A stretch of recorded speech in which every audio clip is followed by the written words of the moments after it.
Good morning all of you. आज का हमारा टॉपिक है nature of education in childhood, बाल्यावस्था में शिक्षा का स्वरूप। तो देखिए बच्चों, जो बाल्यावस्था में शिक्षा का स्वरूप होता है वो बहुत ही अलग तरह से होता है। बच्चे अपना विकास करते हैं, इसमें विकास बड़ी जैसे होता है ना कि प्रॉपर गति से चलता रहता है। तो इसमें बच्चों का क्या है, थोड़ा सा हमें ज़्यादा ध्यान रखना चाहिए बाल्यावस्था में, क्योंकि एक बच्चों का बेस होता है ये।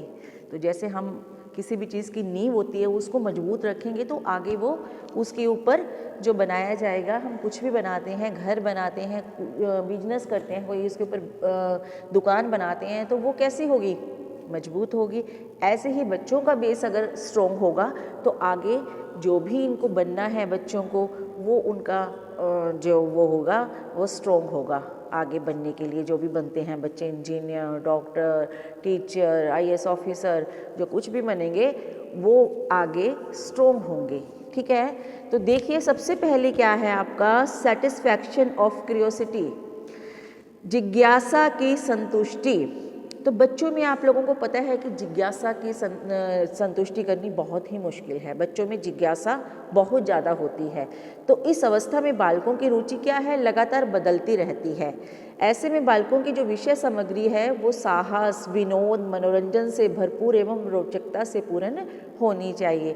देखिए उनके जो स्टडी का पार्ट्स है उसमें भी क्या होना चाहिए, इंटरेस्टेड जो कहानियाँ हैं, मान लीजिए हिंदी में है, इंग्लिश में है, वो ऐसी होनी चाहिए कि बच्चे इंटरेस्ट लेकर पढ़ें, उनको मज़ा आए उन कहानियों को पढ़ने में, बुक को पढ़ने में, रीड करने में। तो अध्यापन में बालकों की जिज्ञासा संतुष्टि क्या है, करना आवश्यक होता है। सेकंड है आपका फोकस ऑन लैंग्वेज डेवलपमेंट, भाषा विकास पर ध्यान। देखिए बाल्यावस्था में भाषा विकास का काफ़ी महत्व है, क्योंकि इस समय में बच्चा अपनी जो भाषा है उसका विकास करता है, इसका विकास होता है। इसलिए भाषा के ज्ञान के साथ साथ अन्य विषयों का भी हमें अध्ययन कराना चाहिए बच्चों को, जो जीवन में लाभप्रद होता है। बालकों के मानसिक विकास के लिए शिक्षण विधियों में भी परिवर्तन करते रहना चाहिए। जो हमारे टीचिंग मेथड्स होते हैं बच्चों के अकॉर्डिंग, जो भी बच्चों के लिए सही है हमें वही टीचिंग मेथड से पढ़ाना चाहिए। ठीक है, अगर टाइम के अकॉर्डिंग टीचिंग मेथड चेंज करना है तो हमें चेंज भी कर लेना चाहिए, क्योंकि हमें बच्चों को टाइम के अकॉर्डिंग, जो टाइम चल रहा है उसके according teaching methods, teaching ads भी चेंज करते रहने चाहिए। अगला है next point, proper development of senses, इंद्रियों का समुचित विकास। बाल्यावस्था में जो बालकों की इंद्रियों का विकास होता है वो क्रियाओं पर आधारित, अधिगम पर बेस्ड होता है। तो इसके लिए विद्यालय की जो पाठ्यचर्या में पर्यटन, खेलकूद, सहगामी क्रियाओं को भी व्यवस्थित करना चाहिए। तो बच्चों को जैसे छोटे छोटे ट्रिप्स पर भी लेके जाना चाहिए, बच्चों के लिए प्ले वगैरह होते रहना चाहिए, स्कूल्स वगैरह में गेम्स होते रहने चाहिए, ताकि बच्चे उसमें जो उनकी इंद्रियां हैं, जो उनकी सेंसेस है, वो विकास हो उनमें। नेक्स्ट है to pay attention towards the development of creative tendencies, रचनात्मक प्रवृत्तियों के विकास पर ध्यान देना। जो ये बाल्यावस्था होती है उसमें बाल्यावस्था में बालक जो कठोर अनुशासन पसंद नहीं करते, अगर उन्हें थोड़ा तेज डांट दिया जाए तो बच्चे रोना भी शुरू कर देते हैं। आपको पता है कि बच्चों को अगर हम जोर से डांट देते हैं तो बच्चे क्या होते हैं, खड़े खड़े ही कैसे हो जाते हैं, अपसेट से हो जाते हैं, और कई बच्चे तो बहुत ज़ोर ज़ोर से रोने भी लगते हैं। इसलिए उनकी जो शिक्षा है डांट फटकार की अपेक्षा प्रेम और सहानुभूति पर आधारित होना चाहिए। तभी कहते हैं कि बच्चों को हमें जो भी पढ़ाना है वो बड़े प्यार से, बड़े प्रेम से पढ़ाना चाहिए। तो इससे बालकों में रचनात्मक कार्य करने पर भी बल मिलता है। तो बच्चे क्या सोचते हैं, जो बाल्यावस्था होती है उसमें बच्चे नई नई क्रिएटिविटी करते रहते हैं, वो उनके दिमाग में नए नए आइडियाज़ आते रहते हैं, उसके अकॉर्डिंग वो नई चीज़ बनाने की सोचते रहते हैं। नेक्स्ट है आपका डेवलपमेंट ऑफ मोरल वैल्यूज़, नैतिक मूल्यों का विकास। देखिए जो बाल्यावस्था है उसमें बालक के नैतिक एवं अनैतिक भेद करना सीख जाता है बच्चा, कि सही क्या है उसके लिए और गलत क्या है। ठीक है, तो इसमें जो हमारा व्यक्तित्व निर्माण के लिए जो बालकों को उचित मूल्यों पर आधारित नैतिक शिक्षा भी प्रदान करनी चाहिए। आजकल क्या है, सभी स्कूल्स में जो मॉरल एजुकेशन है उसको पढ़ाया जाता है ताकि बच्चों का नैतिक विकास हो सके। हमारे एक मनोवैज्ञानिक है कार्ल सनिक, अकॉर्डिंग टू कार्ल सनिक, मनोरंजन से भरपूर आनंद का अनुभव कराने वाली सरल कहानियों के माध्यम से नैतिक शिक्षा देनी चाहिए। तो बच्चों को कहने का मतलब कि जो मनोरंजन के लिए उनको स्टोरीज़ इस तरह से होनी चाहिए जो कोई एम्स बेस हो, किसी का उद्देश्य हो, इंटरेस्टेड हो, सुंदर, बच्चों को पढ़ने में मज़ा आए, तो इस तरह से बच्चों का नैतिक विकास संभव हो पाता है। नेक्स्ट है to encourage the habit of accumulation, संचय की प्रवृत्ति को प्रोत्साहित करना। देखिए, बाल्यावस्था में संग्रह करने की प्रवृत्ति पाई जाती है, सभी को पता ही है। इस कारण शिक्षा प्रदान करते समय बच्चों को ज्ञान के संचय एवं धन की बचत करने के लिए भी प्रोत्साहित किया जाता है। तो बच्चों को धीरे धीरे सिखाएंगे तभी बच्चे सीखेंगे। हाँ जी, नेक्स्ट है आपका सेटिस्फैक्शन ऑफ कोलेक्टिव नेचर, सामूहिक प्रवृत्ति की संतुष्टि।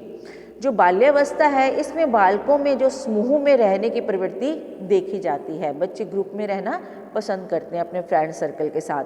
तो सामूहिक भावना के विकास के लिए जो स्कूल्स होते हैं उसमें बाल सभा, सामूहिक खेल व सामूहिक कार्यों का भी आयोजन करना चाहिए ताकि बच्चों में सामाजिक भावना का विकास हो सके। तो बच्चे देखिए एक दूसरे के साथ खेलेंगे, उन्हें एक दूसरे की भावनाओं का पता चलेगा, विचारों का पता चलेगा, तो उनको क्या होता है, बहुत अच्छा लगता है एक दूसरे के साथ घुल मिल के रहना। तो इससे क्या उनका सामाजिक विकास भी होगा बच्चों का। नेक्स्ट है आपका फोकस ऑन इमोशनल डेवलपमेंट, संवेगात्मक विकास पर ध्यान। जो बाल्यावस्था है, बाल्यावस्था में जीवन के अनेक पक्षों से संबंधित पहलुओं में परिवर्तन आता रहता है, क्योंकि इस अवस्था में बच्चों का जो इमोशंस हैं, जो वो सोचते हैं, उनकी वैल्यूज़ है, वो क्या है, बदलती रहती है। तो मानसिक और संवेगात्मक विकास के लिए उनके संवेगों पर नियंत्रण करने की अपेक्षा प्रदर्शन पर बल देना चाहिए। हमें उनके जो वो प्रदर्शित करना चाहते हैं उसको प्रदर्शित होने देना चाहिए, क्योंकि बच्चों की जो इमोशंस हैं उसको अगर हम रोक देंगे तो वो सही नहीं होगा। नेक्स्ट है आपका डेवलपमेंट ऑफ सोशल क्वालिटीज़, जो सामाजिक गुणों का विकास है। इसमें क्या बताया गया है कि बच्चे को बालकों में अनुशासन, सहयोग, स्वस्थ प्रतिस्पर्धा जैसे सामाजिक गुणों के विकास के लिए सामाजिक शिक्षा का प्रावधान होना चाहिए। ठीक है, क्योंकि बच्चों में अगर सामाजिक शिक्षा का प्रावधान होगा, सामाजिक गुणों का विकास होगा, तभी वो एक दूसरे के साथ मिलकर एक दूसरे के साथ सहयोग की भावना को विकसित करेंगे। ठीक है बेटा, तो इसलिए जो हमारा बाल्यकाल है उसमें हमारे टीचर्स को, हमारे अभिभावकों को, पेरेंट्स को उनके बच्चों के ऊपर खास ध्यान देना चाहिए। उसके बाद आता है हमारा नेक्स्ट क्वेश्चन है, बाल्यावस्था से किशोरावस्था तक बच्चों में अंतर्द्वंद एवं आक्रामकता की स्थिति का वर्णन करते हुए बाल्यावस्था से किशोरावस्था तक शिक्षा के स्वरूप को स्पष्ट कीजिए। तो इसमें क्या बताया गया है, हमारा बाल्यावस्था से लेकर किशोरावस्था तक उस स्थिति के बारे में। ठीक है बेटा, तो इसमें क्या है, अगर हम कहें कि बाल्यावस्था से किशोरावस्था तक अंतर्द्वंद एवं आक्रामकता, conflicts and aggression from childhood to adolescence, तो इसमें क्या है, हम उसकी बात करते हैं।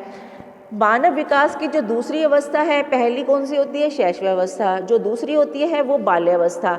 मनोवैज्ञानिकों ने इस अवस्था को बालक का निर्माणकारी काल भी कहा है, क्योंकि जो हमारी बाल्यावस्था होती है वो बहुत ही रोचक मेन अवस्था होती है हमारी। इसमें बच्चे का विकास भी होता है, शीघ्र गति से करता है बच्चा विकास। जो बाल्यावस्था के महत्व को समझाते हुए जो मनोवैज्ञानिक ब्लेयर, जोन्स व सिस्पसन ने क्या कहा है, शैक्षिक दृष्टिकोण से जीवन चक्र में बाल्यावस्था से अधिक महत्वपूर्ण और कोई अवस्था नहीं है। जो बाल्यावस्था है उसको बहुत ही महत्वपूर्ण इम्पोर्टेंस दी है। जो अध्यापक इस अवस्था में बालकों को शिक्षा देते हैं, उन्हीं बालकों का उनकी आधारभूत आवश्यकताओं का, उनकी समस्याओं का और उन परिस्थितियों की पूर्ण जानकारी होनी चाहिए। किनको? अभिभावकों को भी और आपके टीचर्स को भी, ठीक है बेटा, अध्यापकों को भी, जो उनके व्यवहार को रूपांतरित और परिवर्तित करती रहती है, जो हमारी बाल्यावस्था होती है हमारे बच्चों को। तो किशोरावस्था को एक अत्यंत संवेगात्मक और उथल पुथल और तनाव की अवस्था भी माना गया है।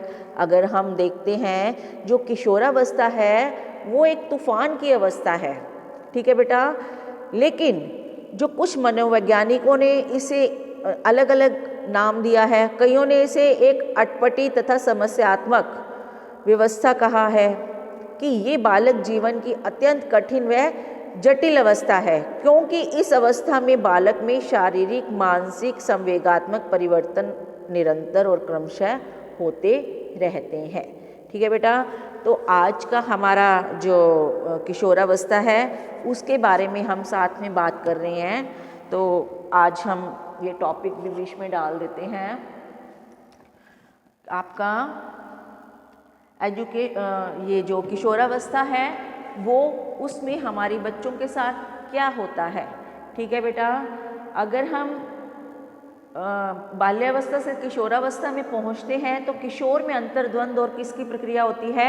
आक्रामकता की भावना घर कर देती है, जिसका कारण उसकी अनेक समस्याएं होती हैं। ठीक है बेटा, तो इसलिए जो किशोरावस्था है वो आज हम जस्ट थोड़ी सी बात करेंगे, इसके बारे में कल डीपली करेंगे। वो क्या होती है? जीवन की बहुत ही अलग से, जैसे कहते हैं ना, ये एक महत्वपूर्ण अवस्था है। इसको हम तूफानी, समस्यात्मक ये भी बोलते हैं, क्योंकि इस एज में बच्चा क्या होता है, थोड़ा अपने अकॉर्डिंग कार्य करता है। ठीक है, उसमें थोड़ा जोश आ जाता है, तो इसलिए इस अवस्था को समस्यात्मक अवस्था भी कहा जाता है। तो ठीक है बेटा, आज का तो हमारा टॉपिक था जो nature of education on childhood. देखिए, जो नेचर होता है, अभी हमने ये क्वेश्चन किया है, वो बच्चों का बहुत ही बच्चों पर बेस्ड होता है। बच्चों का जो नेचर है वो टाइम टू टाइम चेंज होता रहता है।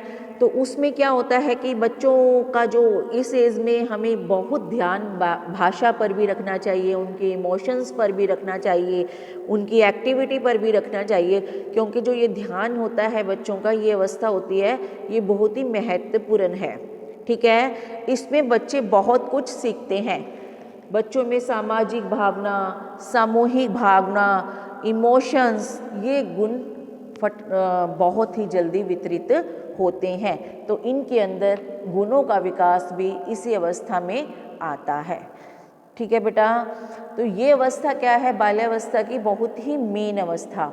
इसमें बच्चों पर हम खास ध्यान रखते हैं, टीचर्स को भी रखना चाहिए और अभिभावकों को भी, जो पेरेंट्स है। देखिए, विद्यालय में तो आपके टीचर्स बच्चों का ध्यान रखते हैं, लेकिन घर में किसको रखना चाहिए? पेरेंट्स को। वो भी आपके अध्यापक ही हैं। ठीक है, फर्स्ट अध्यापक हमारे माता और पिता ही हैं। तो इसलिए जो हम अच्छे बुरे जो भी कार्य करते हैं वो हमारे माता पिता को या हमारे अध्यापकों को उनकी नज़र में होना चाहिए। तो हम जो गलत कार्य, बच्चे गलत काम करते हैं, उसको उनको नज़रअंदाज नहीं करना चाहिए। बच्चों को इस अवस्था में प्रेम से, सहानुभूति से समझाना चाहिए, ताकि बच्चा कोई भी गलत कार्य न कर सके। ठीक है बेटा, तो इसलिए जो ये आपकी अवस्था है बाल्यावस्था, ये बहुत ही क्यूरियोसिटी की अवस्था होती है। इसमें बच्चे बहुत सारे मनोरंजन से भरपूर कार्यक्रम भी करते हैं। आप लोगों ने देखा होगा, छोटे होते बच्चे एक्टिविटी करते हैं, गुड्डा गुड़ियों का खेल भी खेलते हैं, बैट बॉल भी खेलते हैं और प्ले गेम्स भी खेलते हैं। जिसमें उनको मज़ा आता है वो वही गेम्स खेलते हैं। उनको क्या होता है कि हमें जो उनको अच्छा लगता है उसी खेल में मज़ा आ जाता है। देखो, बच्चों के साथ हम ज़बरदस्ती नहीं कर सकते। जो छोटे बच्चे होते हैं उनके साथ हम ज़बरदस्ती नहीं कर सकते, क्योंकि बच्चे जो होते हैं उनका मन कैसा होता है? चंचल होता है। जो बच्चों का मन है वो चंचल कहा गया है। इसलिए चंचल मन में जो हम उनको अगर गलत काम करते हैं तो हमें प्यार से, बजाय कि डांट के, हमें उन्हें प्यार से समझाना चाहिए कि बच्चों ये काम आपके लिए अच्छा नहीं है। और अगर अच्छा काम करते हैं तो उनको शाबाशी भी देनी चाहिए, उसके लिए उनको हम प्राइज़ भी दे सकते हैं, ताकि उनके अंदर जो इच्छाएं होती हैं वो दबी ना रह जाएं। ठीक है, तो इसलिए इस उम्र में हम बच्चों का खास ध्यान रखते हैं, उनकी जो मोरल वैल्यूज़ है उसका भी खास ध्यान रखते हैं। आप लोग देखते होंगे कि जो बच्चे की मोरल वैल्यूज़ है उसको भी बच्चा, जो नैतिक विकास है वो भी बच्चे का होना चाहिए स्टडी के उसके साथ साथ, क्योंकि जो हमारी मोरल वैल्यूज़ है वो भी हमारे लिए बहुत मायना रखती है। ठीक है, तो हमारी जो सेंसेस है, हमारी इंद्रियां हैं, उसके लिए भी हमें क्या करना चाहिए, जो हमारी जो स्कूल्स में प्ले हैं, खेल कूद के कार्य किए जाते हैं, नाटक किए जाते हैं, बच्चों को पर्यटन स्थल पे लेकर जाया जाता है, तो इससे क्या होता है, बच्चों की जो इंद्रियां हैं वो विकसित होती हैं। बच्चों को पता चलता रहता है कि ये क्या चीज़ है। जब नेचुरल बच्चे देखते हैं किसी चीज़ को तो उनको इंटरेस्ट आता है। बच्चों को छोटी छोटी कार्टून्स मूवी जो हमारी उनकी एम्स, कोई ना कोई एम्स हो उसमें, इस तरह से बच्चों के अकॉर्डिंग, जैसे हमारा मोगली नाटक है, स्पाइडरमैन नाटक है, इस तरह के नाटक प्ले बच्चों को दिखाने चाहिए ताकि बच्चों को इंटरेस्ट भी आए और वो उससे कुछ सीखें। ठीक है, तो इसलिए हम जो बाल्यावस्था है इसको बड़े ध्यान से और बड़े प्यार से बच्चों को इस अवस्था में समझाएंगे ताकि बच्चे अपना जो विकास है वो सही ढंग से कर सकें। ठीक है, अभी मैंने आपको बताया था कि ये क्या है, हमारा जीवन का बेस होता है जो हमारी बाल्यावस्था है। अगर जीवन का बेस अच्छा तैयार हो जाता है तो बच्चा जीवन में आगे जाकर कभी मार नहीं खाता, वो विकास की सीमा की ओर अग्रसर होता ही रहता है।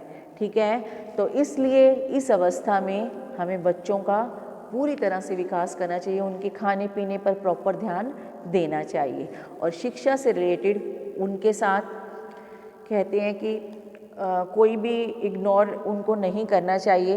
बच्चों को प्यार से, अगर बच्चे नहीं पढ़ने में इंटरेस्ट ले रहे तो उन्हें प्यार से अपने पास बिठाकर पढ़ाना चाहिए, खेल खेल में उनके साथ पढ़ना चाहिए, बच्चों को पढ़ाओ ताकि समझ में आ जाए। तो ये सब चीज़ें हमारे बच्चों के लिए बहुत मायने रखती है, इसलिए इस अवस्था का खास ध्यान रखना चाहिए। Thank you.